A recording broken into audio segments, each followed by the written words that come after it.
E sobre a origem do gnosticismo, não se sabe muito ao certo como ele surgiu.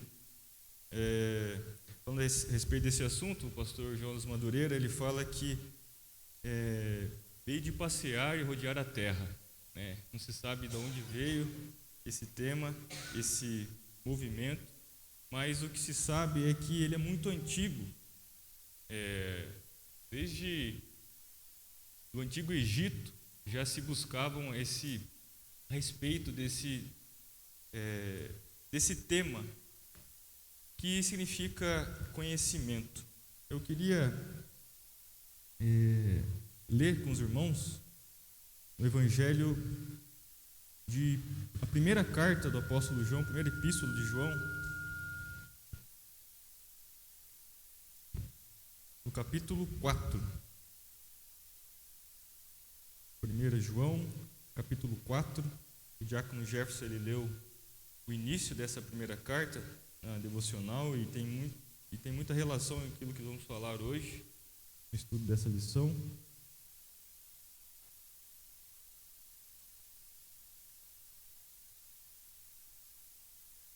Primeira João, capítulo 4, do verso 1 ao verso 6.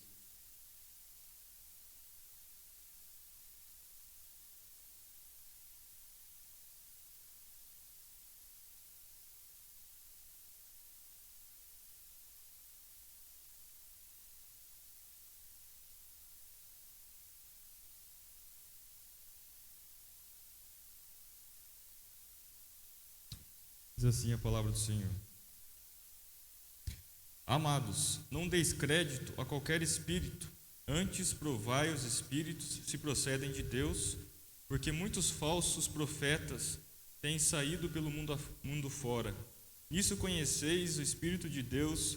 Todo espírito que confessa que Jesus Cristo veio em carne é de Deus. E todo espírito que não confessa a Jesus não procede de Deus. Pelo contrário, este é o espírito do anticristo, a respeito do qual tendes ouvido que vem e presentemente já está no mundo. Filhinhos, vós sois de Deus e tendes vencido os falsos profetas, porque maior é aquele que está em vós do que aquele que está no mundo.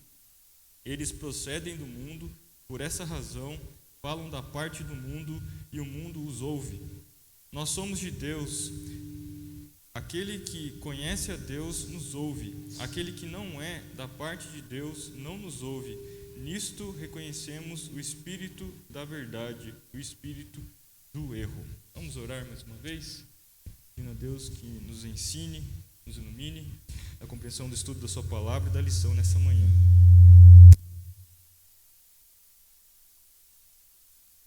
Pai Celestial, nós rendemos graças a Ti porque somos privilegiados ao estudar a Sua palavra e pela iluminação do Seu Santo Espírito, o Senhor tem nos feito entender as Escrituras Sagradas a respeito da verdade, a respeito do Seu Filho Jesus Cristo. Que nessa manhã nós possamos ser mais uma vez edificados, exortados e consolados pela pregação do Evangelho de Jesus e também que o Senhor nos ensine através do estudo da Sua palavra aqui, desse texto, e tudo o que for tratado aqui, ó Deus, que o Senhor nos ajude a compreender mediante a iluminação do Seu Santo Espírito. Nós oramos no nome do Teu Filho Jesus Cristo. Amém. A respeito desse tema, sobre gnosticismo, nós temos que voltar um pouco e tratar a respeito de um outro assunto que é o docetismo. Então aqui é um tema um pouco bastante teórico, mas nós vamos tentar de forma prática aplicar isso no nosso dia a dia, no final do estudo dessa lição. Mas a humanidade de Jesus, ela tem sido geralmente aceita no meio cristão. Então dificilmente você vai ver no nosso meio pessoas que negam a humanidade de Jesus, dizendo se ele era homem realmente.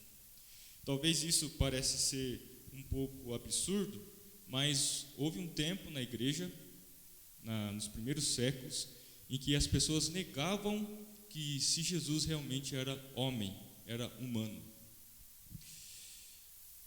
nós temos que lembrar que ele nasceu em Belém, né, ele foi criado em Nazaré, e ele andou por essa terra, fazendo bem, curando, instruindo e cuidando, etc. E a maneira como se deu a encarnação do Verbo, que nós lemos lá no Evangelho de João, tem produzido dificuldades sobre a humanidade de Jesus Cristo. E a maior delas tem a ver com um movimento que o nome é conhecido como docetismo. E dentre os movimentos heréticos, ou seja, isso era uma heresia na igreja da época, nos primeiros séculos, era em relação à humanidade de Cristo. Se realmente Jesus, ele era homem. E o que mais trouxe consequências sérias foi então o docetismo, que começou na igreja cristã, ainda no primeiro século.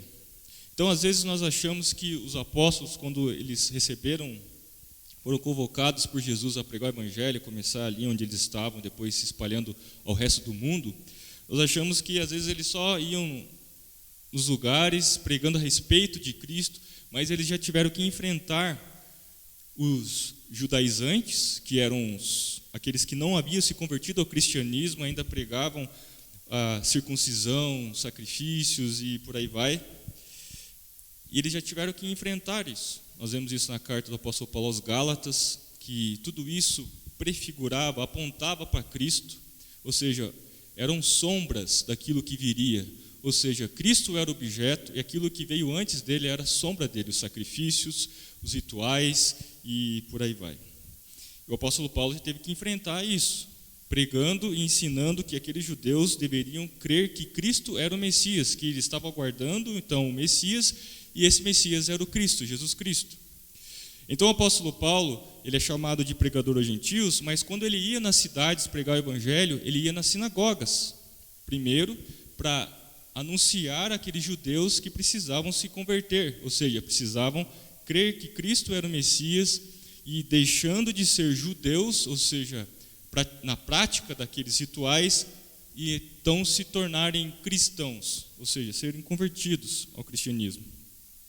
Então os apóstolos já começaram a enfrentar esse tipo de dificuldades, e os principais deles foi o apóstolo Paulo, o apóstolo João e também o autor aos Hebreus, que vai falar a respeito desse tema, que começaram a receber pessoas, falsos profetas, que ensinavam um outro evangelho. E nós devemos sempre lembrar, trazer para nós, se nós reconhecemos e sabemos qual é o evangelho verdadeiro.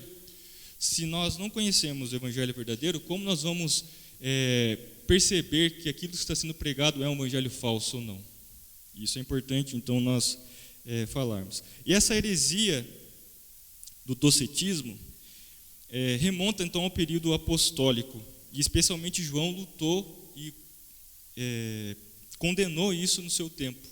Então, as suas cartas, o Evangelho de João e as suas outras cartas, 1ª, 2ª João e 3ª João, nós vamos ver que ele vai tratar a respeito desses assuntos. E a luta dele vai ser contra esses falsos mestres.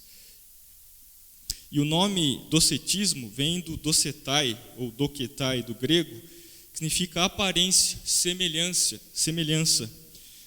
A palavra docetai poderia ser melhor traduzida como ilusionista, ou seja, tudo isso que era ensinado fazia parte de coisas muito antigas, como disse aqui, no Antigo Egito, mas havia nesse tempo ensinos a respeito de filosofias como de Platão. Quem foi Platão? Platão, ele ensinava que tudo que nós vemos, tudo que é material, não é a realidade, mas sim são expressões da realidade. Ou seja, as ideias, aquilo que é no mundo espiritual, isso é real. Então, as outras coisas em relação àquilo que vemos, que é material, não é real. Isso são expressões da realidade. Então, ele ensinava, e outros filósofos ensinavam, que tudo isso era mal. E houve um homem chamado de Marcião. Esse Marcião, ele foi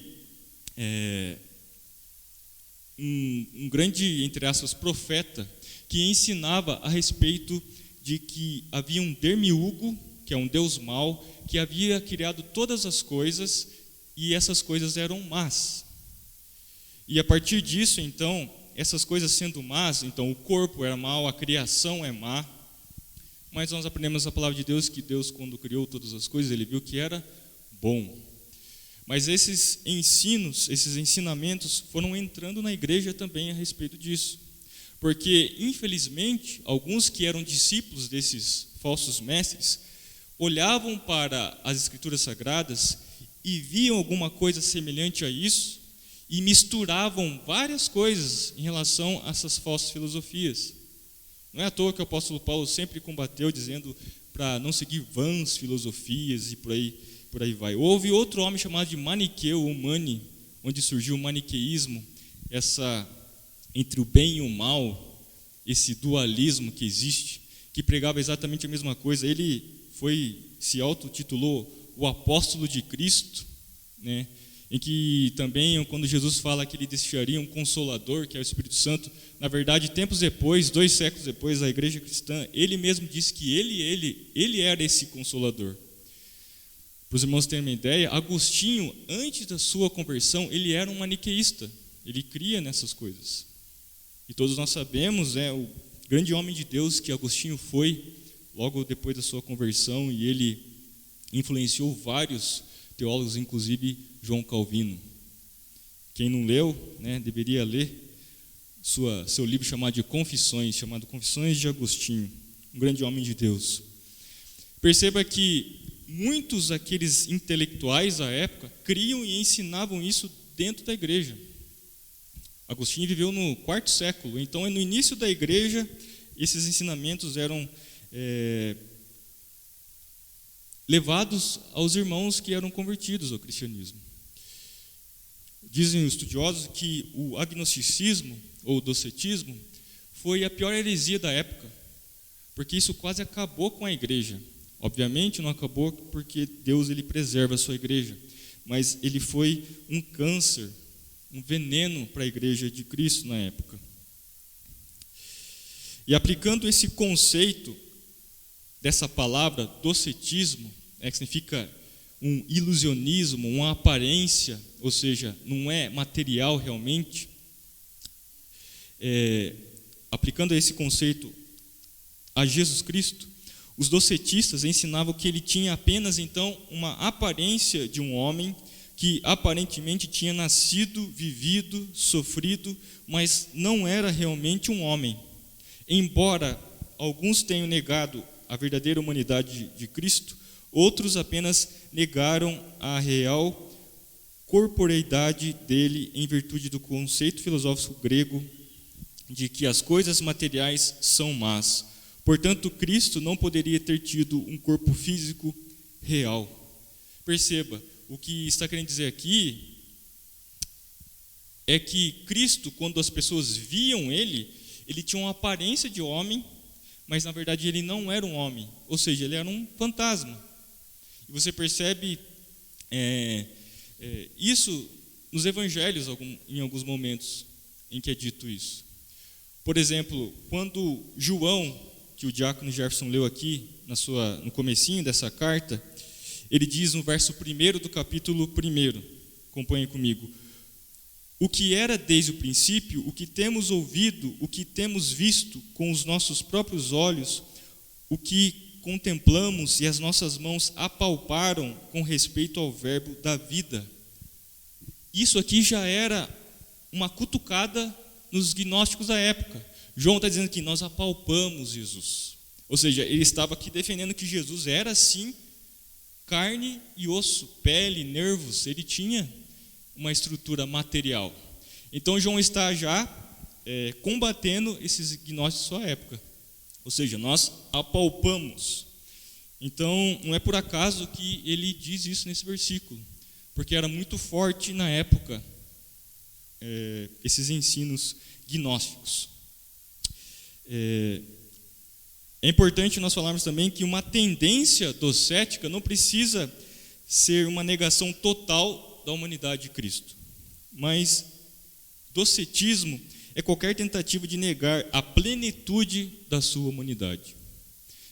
Obviamente, o que nós vamos tratar aqui é a respeito da humanidade de Cristo, que ela é real, que a Escritura Sagrada vai ensinar isso, Mas nós sabemos que Cristo, como nós já aprendemos, aqueles que estão mais tempo na caminhada cristã, Cristo é totalmente Deus e totalmente homem, mas aqui que nós vamos tratar a respeito sobre Cristo ser totalmente homem. Porque há um certo receio quando nós falamos que Cristo é totalmente homem. Porque quando nós falamos sobre carne, sobre humanidade, realmente geralmente a palavra de Deus vai tratar isso como algo pecaminoso, algo mundano, algo carnal. Umas definições do gnosticismo, gnosticismo foi um movimento que é derivado dessa palavra grega gnosis, que significa conhecimento. Então os gnósticos, eles afirmavam que eles tinham um conhecimento especial, um conhecimento elevado, ou como algumas pessoas dizem em outras religiões e seitas, uma pessoa mais evoluída. E eles apelavam então a vários fatores do mundo antigo, e um desses fatores era a consciência de que algumas pessoas eram muito melhores que as outras. Quando então você vê aí fora pessoas que são melhores que as outras, e geralmente em relação ao conhecimento, ao intelectual, eles vão então dizer que eles têm alguma coisa especial que receberam. Então muitos gnósticos, que eram filósofos também na época, eles tinham os seus discípulos, mas não era como se fosse agora, vocês estão sentados, eu estou falando, então estou ensinando coisas especiais. Não, esses discípulos caminhavam com esses filósofos e recebiam uma coisa particular deles, que só eles tinham.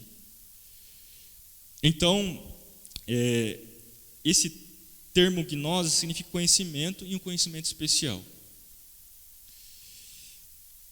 Como eu disse aqui, existem hoje gnósticos, que creem que o Deus que criou todas as coisas não é o Deus que nós vemos na Bíblia, o Yahvé, o Adonai, o Criador de todas as coisas, o Todo-Poderoso, mas na verdade foi um demiurgo, um Deus mau que criou as coisas, elas são más, e que na verdade esse Deus da Bíblia é um falso Deus, e por aí vai.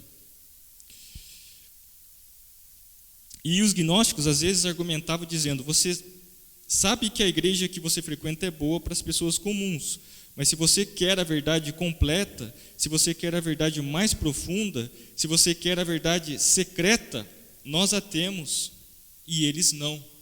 Aí surgem diversas seitas, diversas religiões que têm coisas secretas.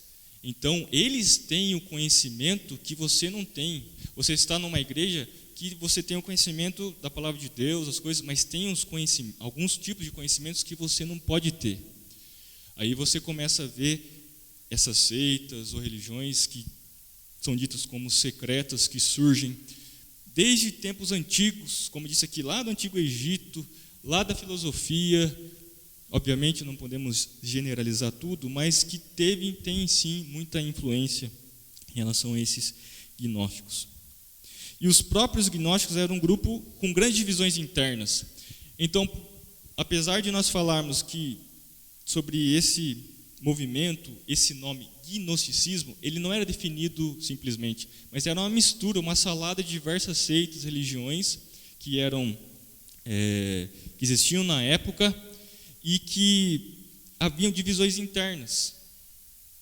Então, era difícil você dizer aquele gnóstico segue Platão, aquele gnóstico segue fulano de tal. Era uma mistura.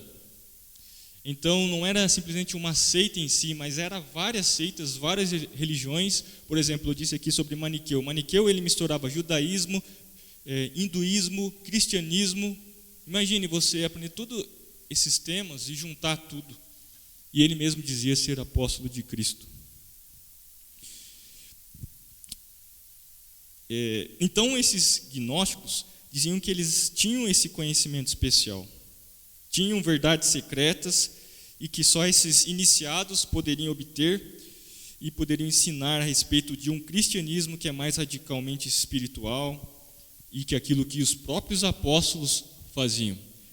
Então, esses homens, esses mestres, eles tinham outras religiões, como disse aqui, lá no Antigo Egito, no judaísmo, mas também começaram a infiltrar dentro do cristianismo e começaram a ensinar esses falsos ensinos. Como disse aqui, João aqui começou a combater, dizendo: nós vimos Cristo, carne e osso, nós apalpamos, nós olhamos e vimos esse verbo. O próprio João, no Evangelho de João, nos Evangelhos, ele vai dizer que o verbo se fez carne e habitou entre nós, cheio de graça, bondade, Ou seja, ele dá ênfase muito que Cristo, ele teve um corpo material. Então, não é por acaso que ele usa essas palavras de se tornar carne. E aqui no verso 2 do capítulo 1 diz que a vida se manifestou e nós a temos visto, e dela damos testemunho e vô-la anunciamos, a vida eterna, o qual estava com o Pai e nos foi manifestada. Então ele dá ênfase em relação que Cristo, ele tinha sim um corpo físico.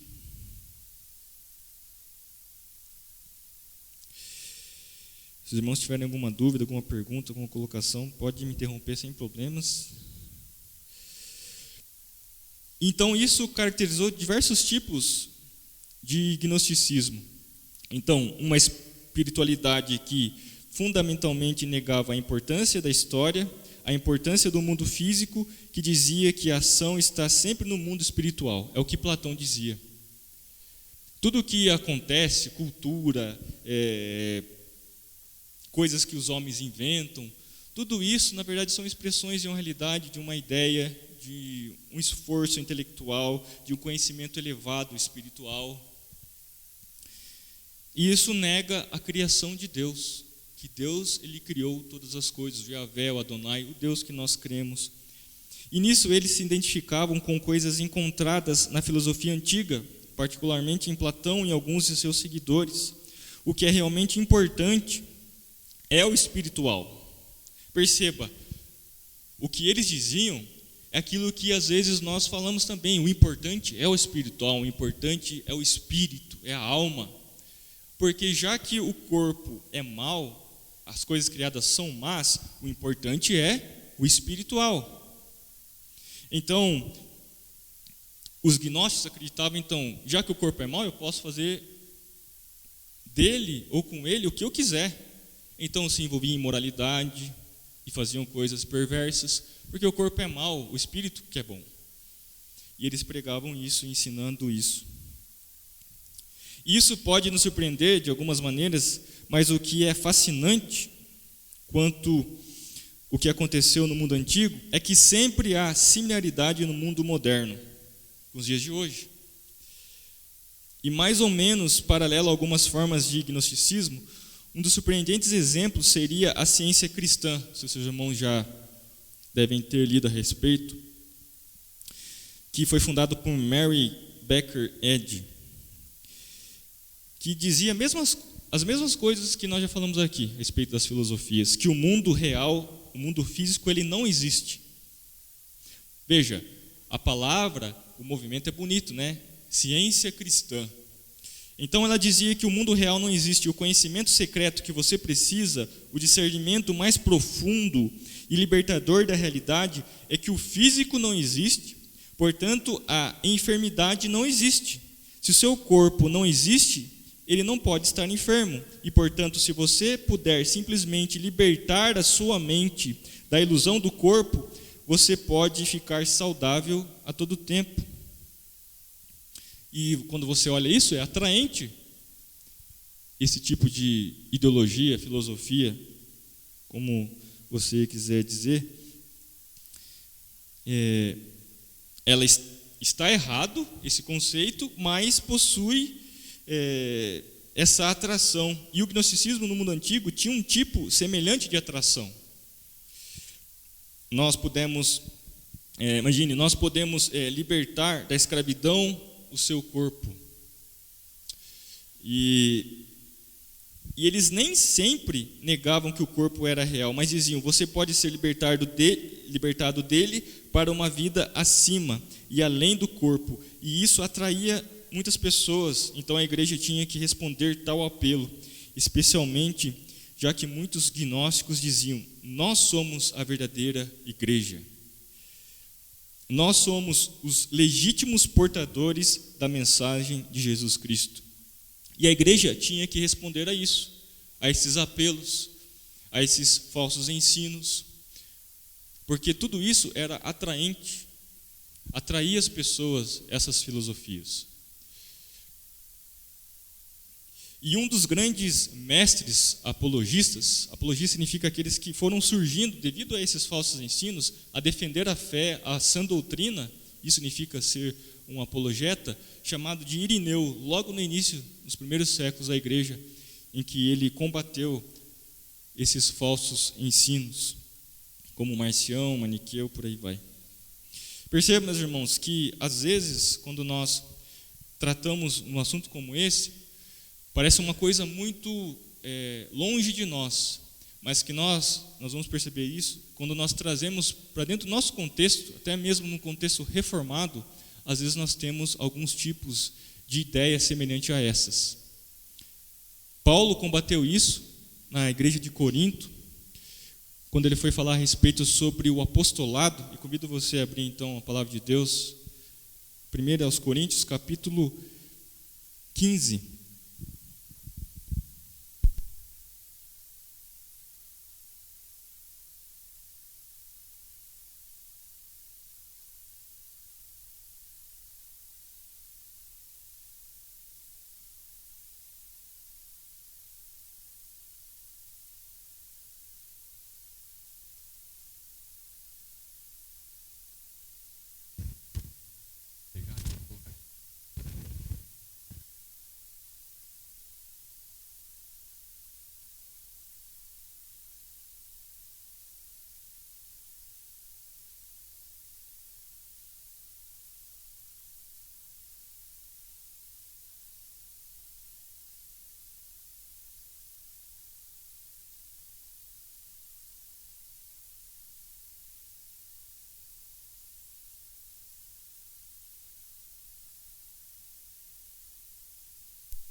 Primeira Coríntios, capítulo 15, a partir do verso 13.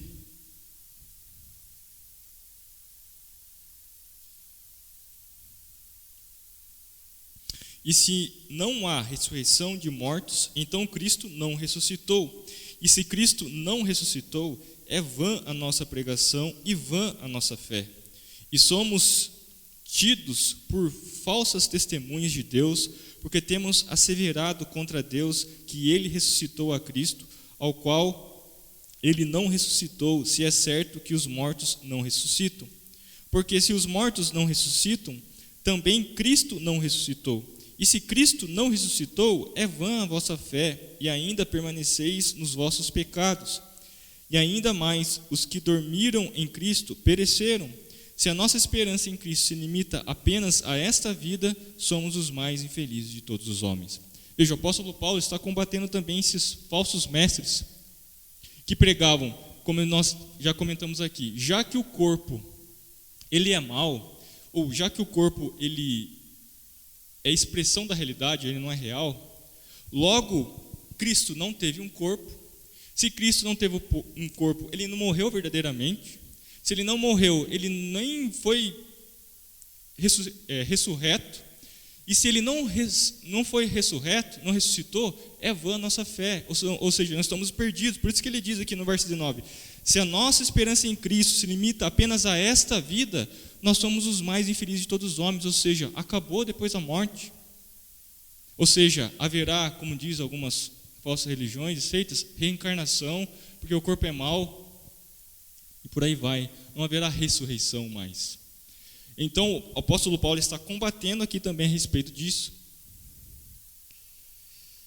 Ele aqui no verso 8 do capítulo 15, ele diz: e afinal, depois de todos, foi visto também por mim, como por um nascido fora do tempo. Ou seja, ele está dizendo que eu fui o último dos apóstolos. Eu sou o último dos apóstolos. Não vieram apóstolos depois de mim. Então, aqui nós já começamos a perceber que os ensinos, os falsos mestres, estavam também ensinando aqui a igreja de Corinto. A igreja de Corinto estava imersa esse tipo de filosofia, eles conviviam com esses tipos de filósofos, né? E viam nisso também, nesses falsos mestres, que se diziam cristãos, que fizeram uma mistura, uma salada aqui, como nós já comentamos, e que ensinavam, mesmo usando as escrituras, mas ensinavam de forma errada, ensinavam heresias. Então, aqui ele já combatia esses falsos ensinos. E ele continua no verso 20: mas, de fato, Cristo ressuscitou dentre os mortos, sendo ele as primícias do que dorme, visto que a morte veio por um homem, também por um homem veio a ressurreição dos mortos. Ele diz mais uma vez e afirma: Cristo é um homem, e a morte veio por um homem, que foi Adão, e pelo mesmo homem, que agora é um segundo Adão, é possível haver ressurreição de mortos. Que ele diz aqui no verso 22: porque assim como em Adão todos morrem, assim também todos serão vivificados em Cristo, um segundo Adão, segundo homem. Cada um, porém, por sua própria ordem, Cristo, as primícias, depois os que são de Cristo, na sua vinda. E então virá o fim, quando ele entregar o reino ao Deus e Pai, quando houver destruído todo o principado, bem como toda a potestade e poder, porque convém que ele reine até que haja posto todos os inimigos debaixo dos pés. O último inimigo a ser destruído é a morte. Não só aqui aos Coríntios, mas também aos Colossenses, o apóstolo Paulo vai falar a respeito de Cristo. Vamos abrir lá em Colossenses, no primeiro capítulo.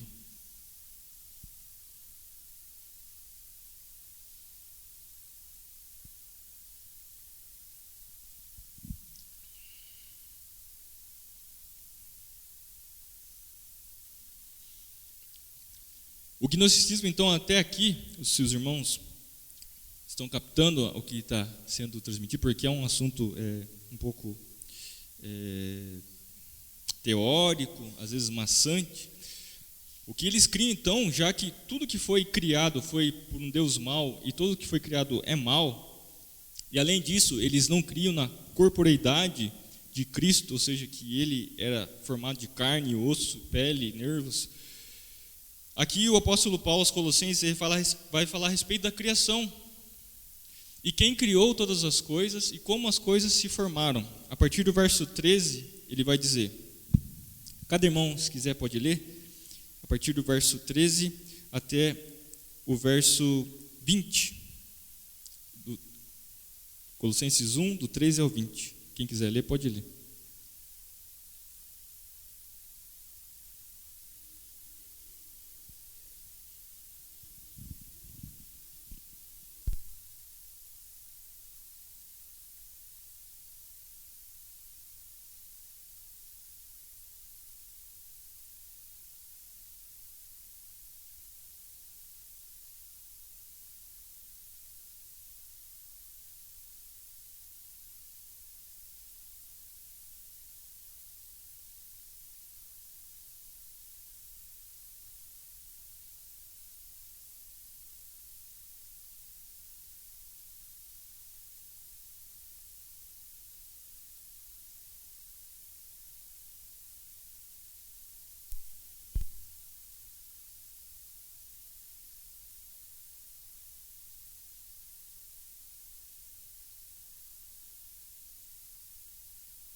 O apóstolo Paulo está deixando de forma muito clara aqui que quem criou todas as coisas foi Cristo. E que ele não foi, como diz aqui o verso 16, pois nele foram criadas todas as coisas no céu, sobre a terra, as visíveis, invisíveis, sejam tronos, sejam soberanias, principados, potestades, tudo foi criado por meio dele e para ele. Ele está falando a respeito de Cristo. E que depois, no final, como nós lemos lá em Coríntios, aos Coríntios, que ele reina, está reinando agora. Ele venceu a morte, venceu a Satanás, como nós lemos lá em Apocalipse, que foi acorrentado, né, o dragão, que é a antiga serpente. E ele está reinando agora e ele reina soberanamente. Então, o que nós lemos aqui, do verso 13 ao 20, nós vemos que ele, por meio dele, para ele, todas as coisas foram criadas. Não só o que nós vemos, mas também o que nós não vemos. Nós lemos aqui, anjos, principados, potestades, tudo foi criado por Cristo. Porque no princípio havia Cristo, Espírito Santo e Deus, que nós vamos tratar isso, a respeito sobre a Trindade, mas que foi um outro assunto também que, nos primeiros séculos, que foi levantado a respeito da divindade de Cristo, sobre o Espírito Santo, né? A respeito de Deus, isso era mais unânime em relação a Deus, mas também que foi levantado e homens de Deus tiveram que, como defensores da fé, da doutrina cristã, tiveram que tratar a respeito desse assunto. Então houve várias confissões, né, que nós falamos, confissões de fé, que credos para afirmar a respeito da doutrina cristã. Mas em relação a essa humanidade de Cristo, como nós podemos ainda defendê-la, né, em relação a alguns textos bíblicos? Alguém pode abrir em Mateus capítulo 4, verso 2 e ler, por gentileza? Outra pessoa pode ler João capítulo 4, verso 6. Textos que vão afirmar a respeito da humanidade de Cristo.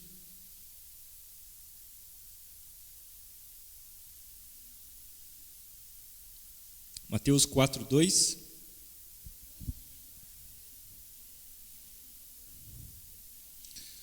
Ou seja, ele teve fome, ele sentiu vontade de comer, ou seja, ele tinha um corpo, ele tinha necessidades físicas, fisiológicas. João capítulo 4, verso 6.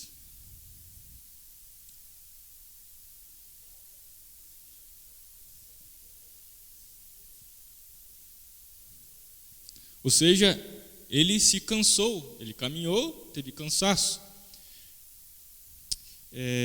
Alguém pode abrir Marcos capítulo 13, verso 32, Lucas capítulo 8, verso 45 a 47. Marcos 13, 32 e Lucas 8, do 45 ao 47.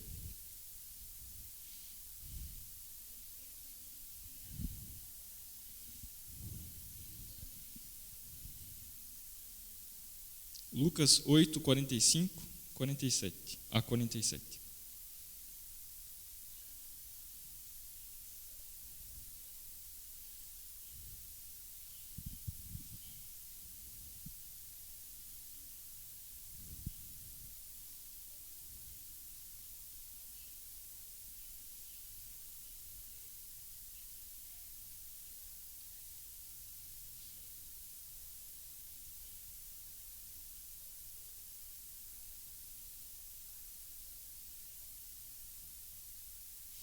Aí nós vemos, né, um relato em relação a uma mulher que o tocou, que nós conhecemos muito bem, mas o que nós vemos nesses dois textos de Marcos 13, 32 e Lucas 8, é que Jesus, sendo homem, ele também tinha uma certa ignorância em relação ao quem fez isso. E quando que Deus virá, né, retornar, como será? Ou seja, entre aspas, parece ser um paradoxo, mas ele é Deus também. Ele sabe todas as coisas e conhece todas as coisas. Mas também ele é homem. Nós usamos essa palavra mas o ideal seria que Deus é homem, e que Jesus é Deus e homem, não coisas que se conflitam, né?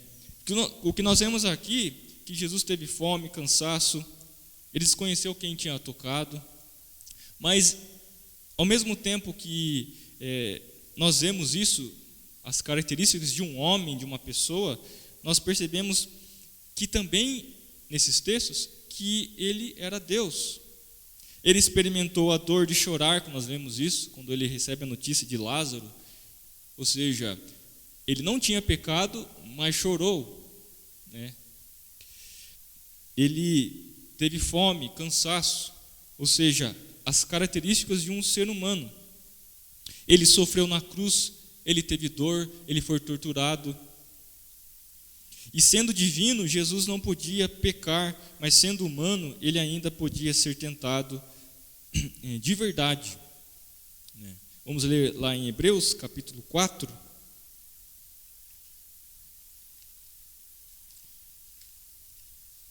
Hebreus 4,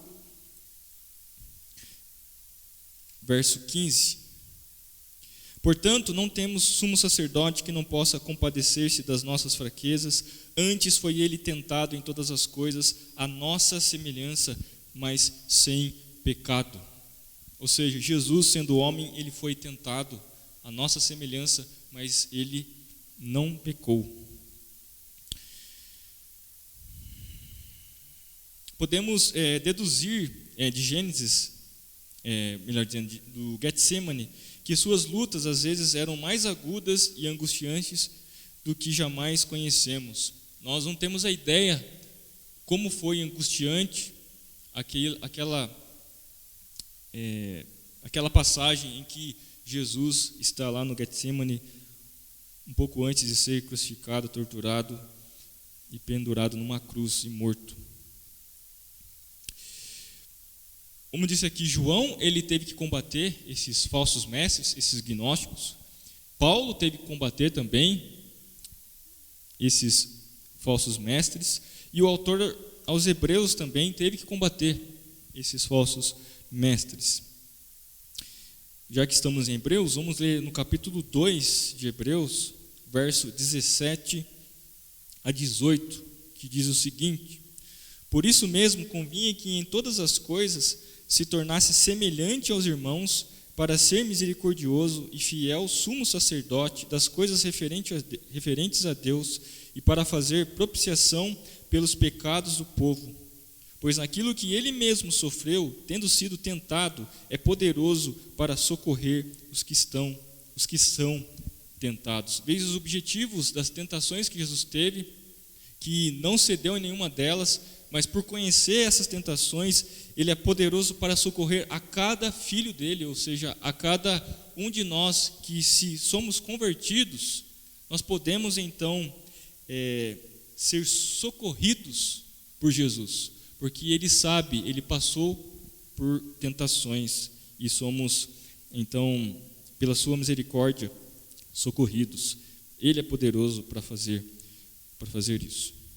Ainda em Hebreus, capítulo 4, verso 15 a 16, diz o seguinte: porque não temos sumo sacerdote que não possa compadecer-se das nossas fraquezas, antes foi ele tentado em todas as coisas, a nossa semelhança, mas sem pecado. Acheguemo-nos, portanto, confiadamente junto ao trono da graça, a fim de recebermos misericórdia e acharmos graça para socorro em ocasião oportuna. Mais uma vez aqui, o autor dos Hebreus falando a respeito que Cristo, sendo homem, ele foi tentado, e por ter sido tentado, nós podemos chegar diante dele com confiança, para que ele nos livre então, nos socorra, quando nós, em ocasião oportuna, fomos tentados também diante de situações em que ele pode nos livrar então das consequências dessas tentações, já que ele passou e não pecou. Como é humano, sua experiência garante que em todos os nossos problemas possamos ter certeza de que ele intercede por nós diante do Pai, como Hebreus 7:25, ele diz o seguinte: por isso também pode salvar-nos totalmente os que por ele se chegam a Deus, vivendo sempre para interceder por eles.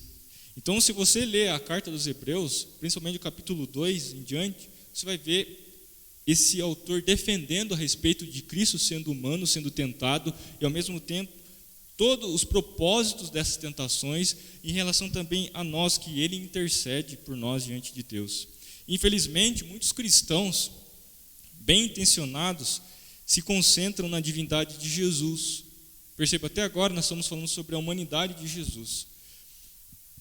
E, de certa forma, legitimamente, dizendo que Cristo, ele é divino, realmente se ele não fosse, nós estávamos perdidos em relação ao nosso pecado, à nossa condição de pecador.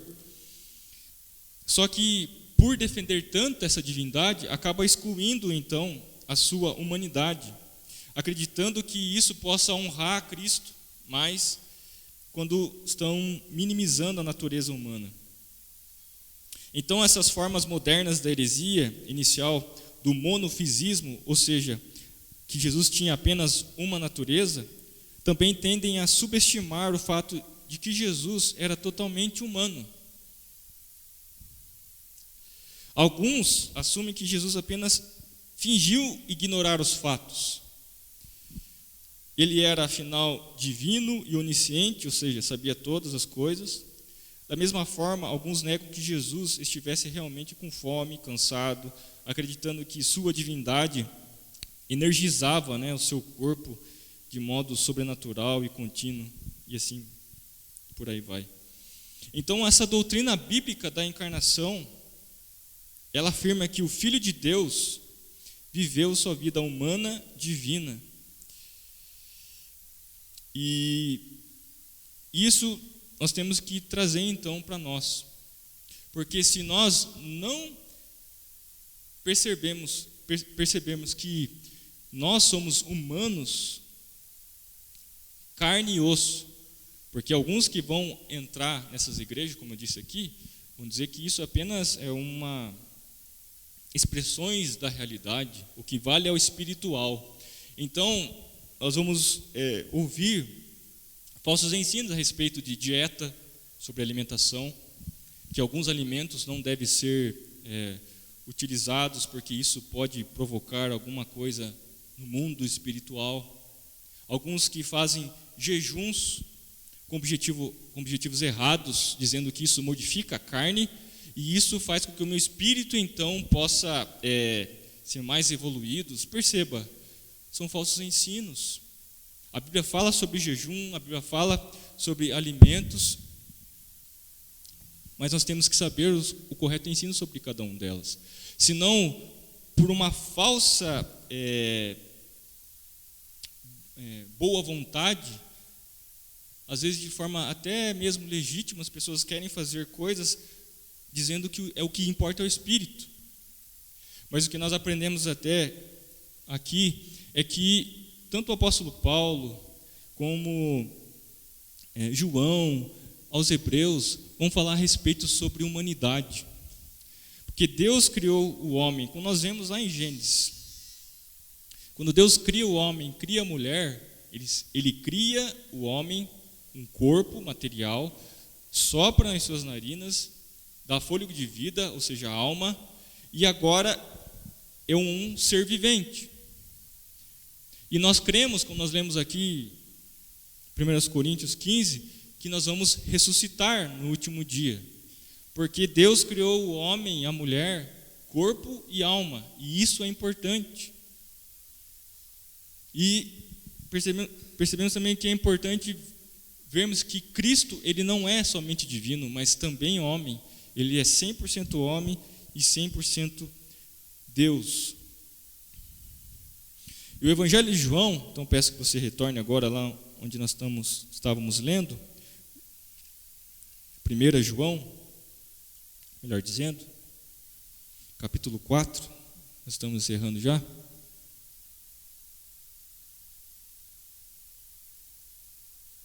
Primeiro João 4, verso 1 ao 6.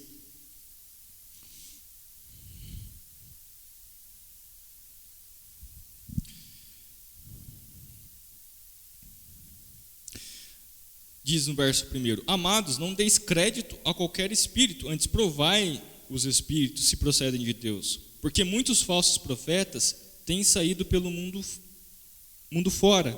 Nisso reconheceis o Espírito de Deus. Todo espírito que confessa que Jesus Cristo veio em carne é de Deus.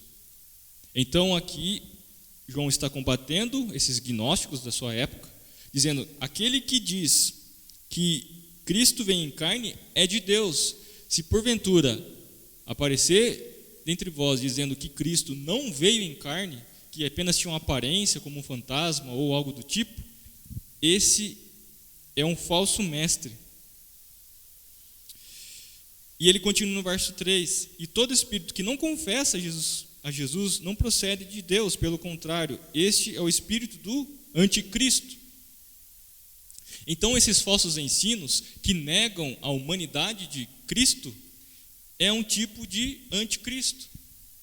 Ou seja, sempre um falso ensino, uma falsa doutrina, um tipo estranho que não é bíblico, que é buscado nos intelectuais, nesses ungidões aí do nosso tempo, sejam mesmo no meio evangélico, aqueles que buscam nessas pessoas um outro ensino, um outro ensinamento, como o próprio apóstolo Paulo vai dizer, seja anátema, seja maldito. E esses falsos mestres que ensinam que Cristo não vem em carne é um tipo de anticristo. Ou seja, todas essas heresias, não só esse tipo de ensino sobre gnosticismo e outros que nós vamos ainda estudar, outros tipos de filosofias, ideologias, são para enganar os cristãos. Não simplesmente enganar as pessoas do mundo aí fora, mas quando eles entram na igreja, como nós falamos aqui, lá nos primeiros séculos já tinha esse tipo de ensino, isso começa a enfraquecer, a esfriar a nós todos. Porque quando nós falamos que fulano de tal, ciclano, igreja tal, igreja X, que pregam uma coisa mais especial, um conhecimento mais especial, nada de diferente está em relação àquilo que nós falamos aqui a respeito dos gnósticos. Porque as pessoas querem buscar mais uma sensação, mais um negócio diferente, porque a própria Escritura Sagrada parece que não basta. É isso que o apóstolo Paulo diz em seus crentes de sua época: quão depressa vocês estão correndo para outros ensinos, não basta aquilo que eu ensinei. Então, para os nossos dias, às vezes nós temos conceitos, romantizamos muito as coisas e a própria Escritura Sagrada não basta. O que nos exorta aqui, meus irmãos, a respeito desse tema, essa manhã, é que realmente a Escritura Sagrada ela importa, ela é suficiente, ou nós precisamos de mais coisas, de mais experiências. Porque essas pessoas que pregaram falsos ensinos tiveram experiências, diziam que via, e surgiram novas religiões, novas seitas. E nós corremos risco, somos tentados a experimentar essas coisas.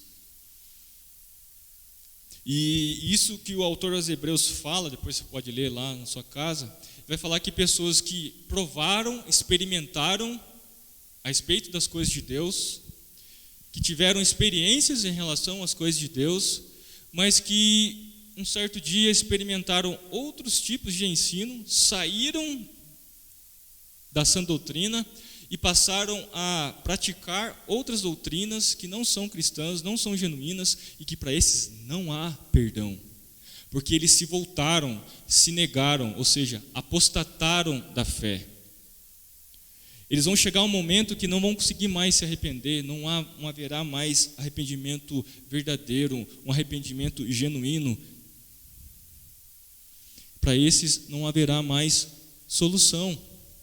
É por isso que nós temos que estar atento àquilo que nós temos aprendido, recebido, filosofias, ideologias, que se entrarem no nosso coração e nós não confrontarmos com a palavra de Deus, como aqui João diz, para que possamos provar esses espíritos, esses ensinamentos, se nós não tivermos essa consciência, com a ajuda de Deus, como aqui nós lemos aos Hebreus, que Ele vai nos socorrer nessas tentações, nós corremos o risco de se apostatar da fé, mesmo estando numa igreja reformada como a nossa. Às vezes as pessoas não identificam que estão esfriando espiritualmente. E é por isso que nós temos que relembrar que apenas o ensino intelectual, o conhecimento por si só, não gera arrependimento no nosso coração, se não for pelo Espírito Santo. Porque assim como lá, nós vemos a passagem do Antigo Testamento, que olha para um vale de ossos secos, e ele olha para aquilo e não vê solução, eles estão, ossos, mas pela palavra pela pregação da palavra, gerou vida. Às vezes no nosso dia a dia nós falamos assim, hoje eu não vou na igreja, né? Hoje eu não vou porque estou frio. Mas você tem que crer que a palavra de Deus, ela transforma, ela vivifica. Então não é porque você está intelectualmente mal, ou você não consegue entender algumas passagens da Escritura Sagrada, que você não deve ouvir a palavra de Deus. Muito pelo contrário, o poder do Evangelho é a palavra pregada. Como o apóstolo Paulo disse, que o poder do Evangelho é que salva, quando ele diz aos Romanos. Então, independentemente do seu intelectual, da sua mente, se você está passando por uma crise de existencialismo, se Deus existe, se não existe, mas você tem que crer que você tem que ouvir a palavra, mesmo estando mal, mesmo estando ruim, o dia não foi legal, você tem que ouvir a palavra, porque o poder é a palavra, não é você assimilar as coisas intelectualmente. Eu entendi o Evangelho. Como diz o pastor Jonas Madureira, nós não devemos entender o Evangelho, nós devemos devorar o Evangelho, porque muitas coisas nós não vamos entender aquilo que a palavra de Deus não diz a respeito. Nós temos que nos alimentar da palavra de Deus, ela que transforma, não é o seu intelecto, o meu intelecto, nosso brilhante forma de compreender as coisas da Sagrada Escritura, mas nós temos que ouvir a palavra, porque a pregação da palavra é a palavra de Deus que transforma, não é o seu intelecto, não é o seu conhecimento, não são suas ideias, não são a nova tendência, porque se for da maneira como eu falo, se for as palavras que eu uso, basta eu trocar o palestrante aqui da frente, então ele vai falar de maneira mais acessível, de uma forma mais bonita e que você vai entender. Não, mas é a palavra de Deus que transforma, sendo ela pregada por uma pessoa que conhece muito ou uma pessoa que conhece pouco, mas se é uma palavra genuína, é ela que transforma. Se nós não entendermos isso, não recebermos isso, nós vamos estar vivendo dia após dia querendo ser alimentados por intelectualistas, pessoas que ensinam coisas maravilhosas, mas se esquecemos que o que transforma a sua vida, o que transforma a minha vida, não é simplesmente o conhecimento por si só, mas é a palavra genuinamente pregada. E é essa palavra que nós temos que buscar. Então, nós temos que tomar muito cuidado aquilo que temos buscado. Soluções rápidas, humanistas para as nossas vidas, problemas que nos atingem, ao esquecermos que a palavra de Deus é o que transforma, é que vivifica, é que ela pega os ossos secos que não tem reação nenhuma, que não consegue agir de forma alguma, mas que pela palavra começa a surgir nervos, peles, músculos, carne, e ficam de pé e começam a caminhar, como nós vemos isso no Antigo Testamento. É isso que vivifica a minha vida, a sua vida, é a palavra. Não são conhecimentos, a nova novidade, aquele palestrante maravilhoso, mas o que você precisa é ler, meditar dia e noite na palavra de Deus. Que Deus nos abençoe. Algum irmão quer falar alguma coisa? Fazer algum comentário?